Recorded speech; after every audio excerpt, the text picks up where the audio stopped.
गाय और बकरी की दोस्ती। दूर पहाड़ों के बीचों बीच नंदू का घर था। नंदू और उसकी पत्नी दोनों अकेले वहां पर रहते थे। उनके आसपास और किसी का भी घर नहीं था। नंदू के पास एक बकरी थी जिसे थोड़े दिनों पहले एक बाघ ने आकर शिकार बना लिया था। उस बकरी का एक छोटा सा बच्चा दिन रात अपनी माँ के लिए रोता तड़पता था। देखिए ना जी, हमारी छोटी सी बेला कुछ खा ही नहीं रही है। उसे अपनी माँ के दूध की बहुत याद आ रही है, लेकिन क्या करें, इस गरीबी के कारण उसके लिए दूध तक लाने के लिए हमारे पास पैसे नहीं है। मैं बेला के लिए ताजा ताजा हरी हरी पत्तियां लेकर आया हूँ। एक बार उसे खिला कर देखता हूँ, क्या पता वो खा ले। नंदू लाख कोशिश करता है बेला को वो हरी पत्तियां खिलाने की, लेकिन बेला अपना मुंह तक नहीं खोलती है क्योंकि वो अभी बहुत छोटी थी। उसे दूध के अलावा कुछ भी खाना पीना नहीं आता था। बेला, क्या करूं मैं? कहां से तुम्हारे लिए दूध लेकर आऊं? उस बाघ का कभी भला ना हो जिसने तुम्हारी माँ को तुमसे छीन लिया। माँ, मुझे तुम्हारी बहुत याद आ रही है। माँ, मुझे बहुत भूख लगी है, मुझे दूध पीना है। आ जाओ ना माँ, अपनी बच्ची के पास वापस। नंदू और उसकी पत्नी चिंता में थे कि वो कहां से बेला की माँ को वापस ले आएं और उसे दूध पिलाएं। वहीं जंगल के दूसरी ओर एक बहुत ही खूबसूरत गांव था जहां के सभी लोग पेशे से ग्वाले थे। इसी गांव में भोला रहता था जिसे पढ़ाई लिखाई में बिल्कुल भी दिलचस्पी नहीं थी और उसके जानवरों से उसे बहुत लगाव और प्यार था। पढ़ाई में दिलचस्पी ना होने के कारण उसके पिता ने उसे एक गाय खरीद कर दी थी जिसके साथ वो पूरा दिन मस्ती करता रहता था और उसे चराने जंगल ले जाता था। मेरी गैया, जानती हो आज हम कहाँ जाएंगे? कहाँ जाएंगे हम?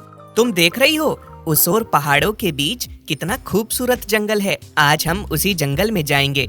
मैंने सुना है वहाँ पर बहुत लंबी लंबी और हरी घास है। तुम पूरा दिन घास चरना और मैं वहाँ टहलूंगा।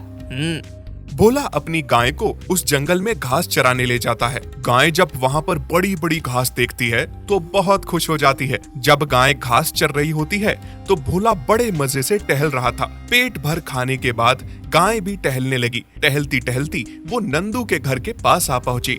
बेला जब गाय को देखती है तो उसे ना जाने क्यों गाय में अपनी माँ का रूप दिखता है और वो दौड़ी दौड़ी सीधी गाय के पास आती है और उसके गले से लिपट जाती है। गाय भी उसे माँ की तरह प्यार देने लगती है। अरे, हम तो टहलने आए थे, ये गाय कहाँ चली गई?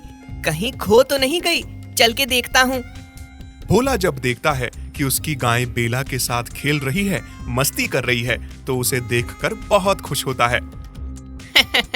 अरे मेरी गैया, तुम्हें ये बकरी का बच्चा कहाँ से मिल गया जिसके साथ तुम खेल रही हो और प्यार कर रही हो? यह बच्चा बिल्कुल अकेला है, इसकी माँ भी नहीं है। इसने मुझे अपने बारे में सारी बात बताई है। ना जाने क्यों मुझे इसमें अपना बच्चा दिख गया और जी किया कि मैं भी इसे प्यार करूं। गैया, वो तो ठीक है, लेकिन शाम ढल रही है, देर हो रही है, हमें घर जाना होगा। चलो घर चलते हैं।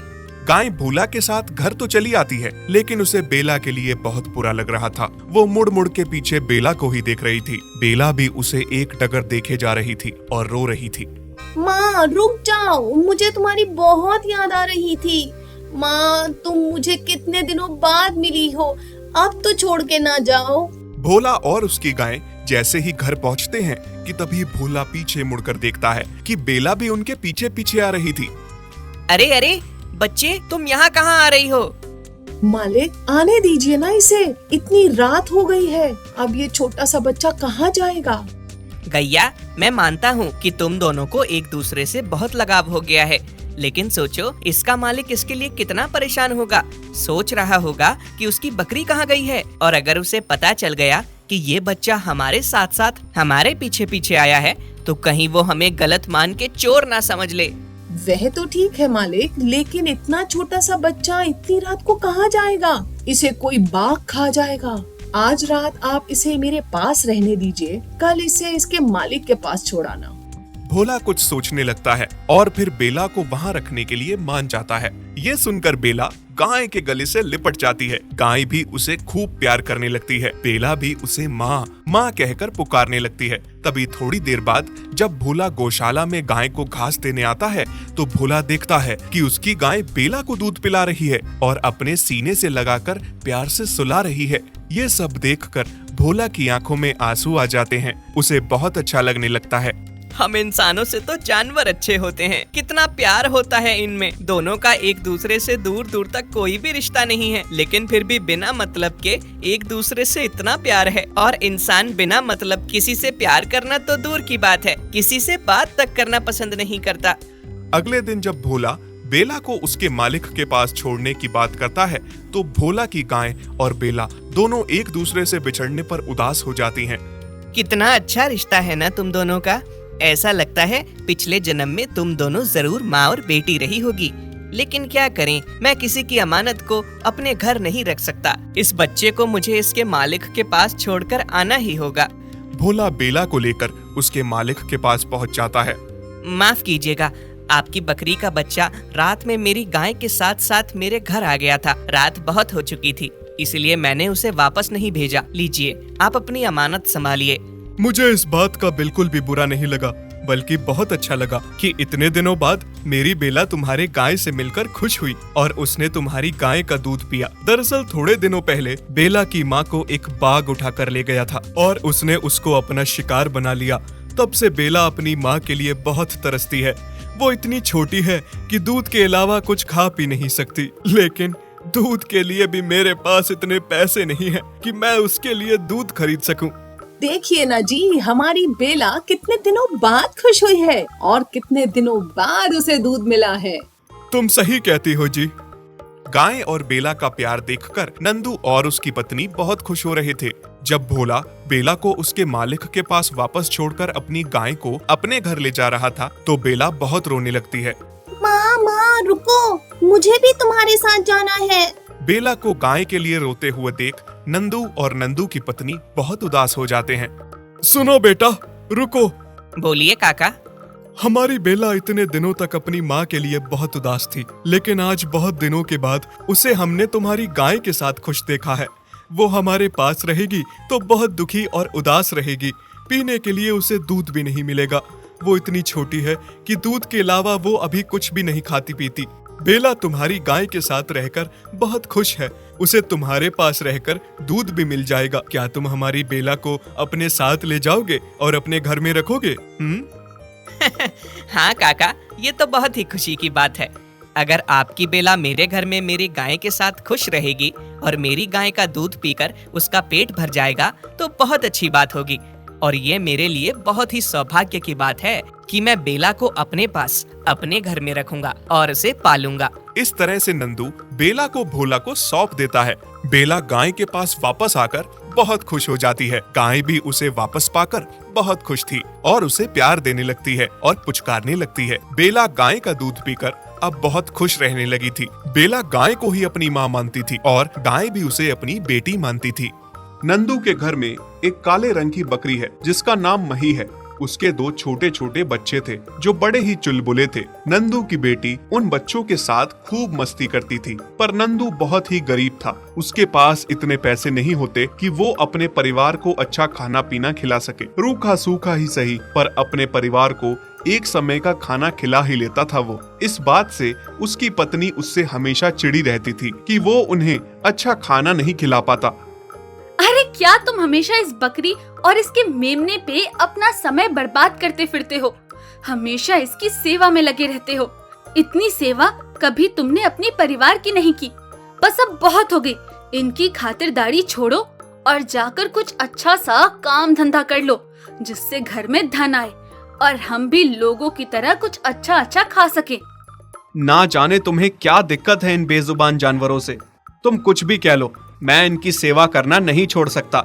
अगर हम जानवरों की सेवा करेंगे ना तो इससे हमें बहुत सुख प्राप्त होगा। और रही अच्छे अच्छे खाने की बात, तो जितना मैं कर पाता हूँ उतना ही खिला देता हूँ। और भाग्यवान, तुम चिंता ना करो, धीरे धीरे सब ठीक हो जाएगा। हमारा भी समय बदलेगा। नंदू और उसकी बेटी को मही और उसके बच्चों से बहुत प्यार था, पर उसकी बीवी को मही एक आंख भी नहीं सुहाती थी। फिर एक दिन की बात है, नंदू की बीवी खेत जा रही थी कि तभी उसे पड़ोसी के घर से खाने की अच्छी अच्छी खुशबू आने लगी और वो रुक के खुशबू लेने लगती है। आहा, पड़ोसी के घर से कितनी अच्छी खुशबू आ रही है खाने की। कैसी किस्मत पाई है मैंने। कभी भी अच्छा खाना नहीं मिला खाने को। भगवान ऐसा निकम्मा पति किसी को भी ना दे जो अपनी बीवी को अच्छा खाना भी ना खिला पाए। ऐसा करती हूँ, थोड़ी देर यहीं रुक के खुशबू सूंघ लेती हूँ। नंदू की पत्नी वहीं बैठ के खाने की खुशबू लेने लगती है।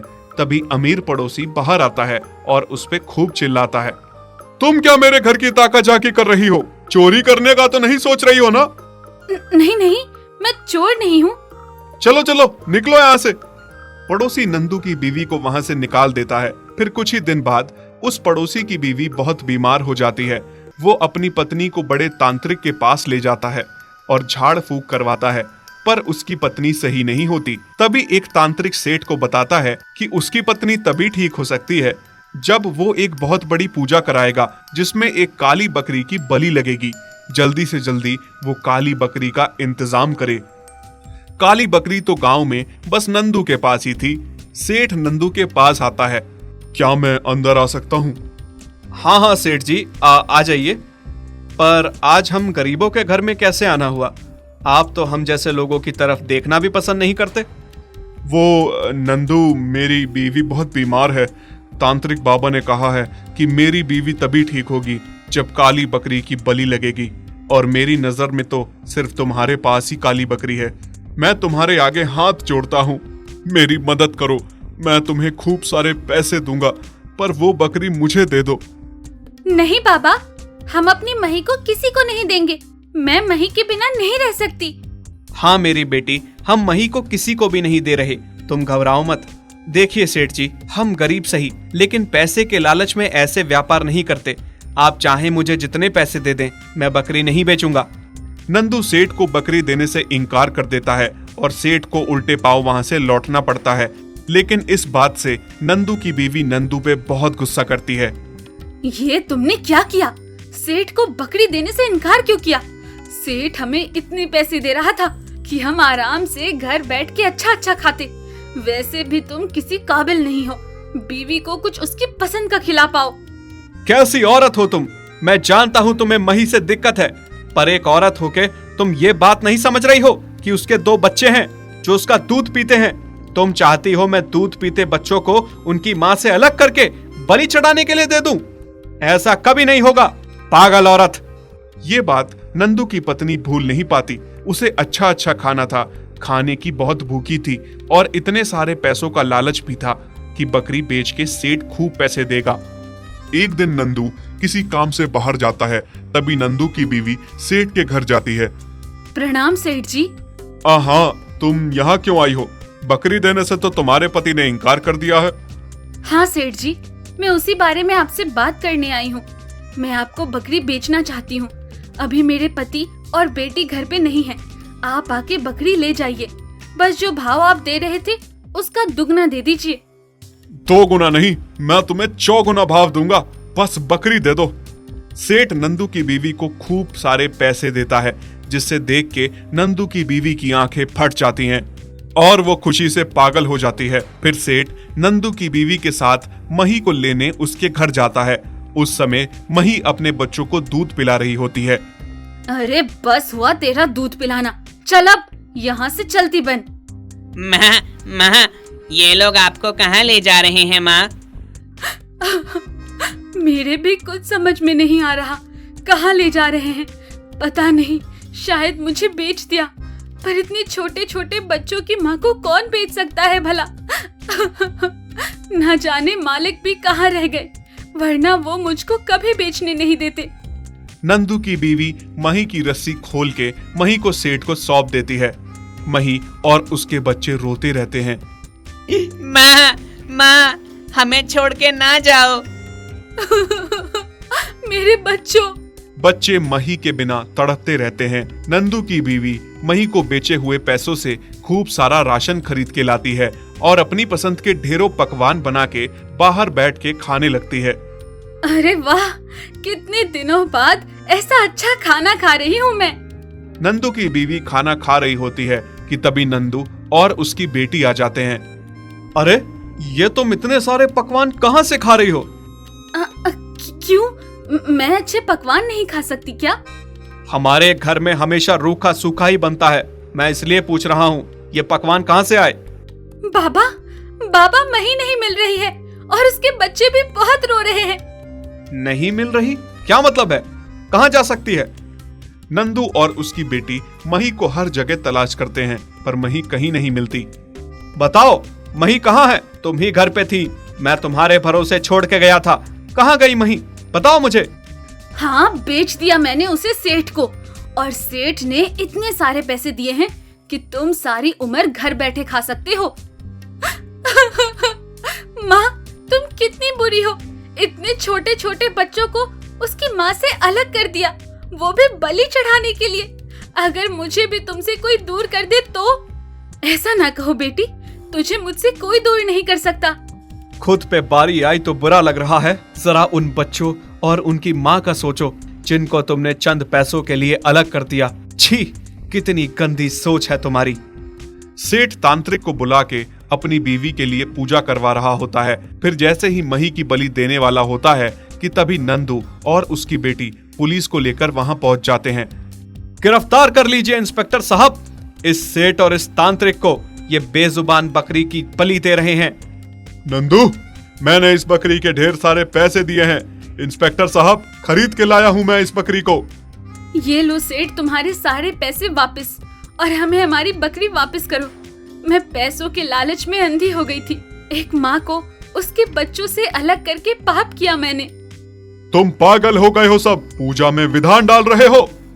आप अंधविश्वासी ना बनिए। आपकी पत्नी किसी बलि से ठीक नहीं होगी। आपकी पत्नी को मिर्गी की बीमारी है। इसका इलाज सिर्फ और सिर्फ डॉक्टर ही कर सकते हैं। हाँ सेठ, इस बीमारी का इलाज बस डॉक्टर ही कर सकते हैं। तुम कितनी भी बलियां लगा लो, तुम्हारी पत्नी कभी ठीक नहीं हो सकती। सेठ, तुम्हारी पत्नी कैसे ठीक होगी जब तुम दूध पीने वाले बच्चों से उनकी माँ को छीन के उसकी बलि लगाओगे? अंधविश्वास से बाहर निकलो और अच्छे से डॉक्टर से अपनी बीवी का इलाज करवाओ। सबकी बात का सेठ पर असर होता है और वो बहुत शर्मिंदा होता है। कितना गलत करने जा रहा था मैं आज। अगर आप लोगों ने सही समय पर आकर मुझे नहीं रोका होता तो मेरे हाथों से कितना बड़ा पाप हो जाता। अंधविश्वास में डूब गया था मैं, कोई सही राह दिखाने वाला नहीं था। अब मुझे समझ में आ गया है कि मुझे अपनी पत्नी का इलाज कैसे करवाना है। ये लीजिए, आप इस बकरी को इसके बच्चों के पास ले जाइए। नंदू मही को घर ले आता है और बच्चे अपनी माँ को देख के बहुत खुश हो जाते हैं। इसके बाद नंदू की बीवी भी सुधर जाती है और फिर नंदू और उसकी बेटी की तरह मही और उसके बच्चों की खूब सेवा करती है।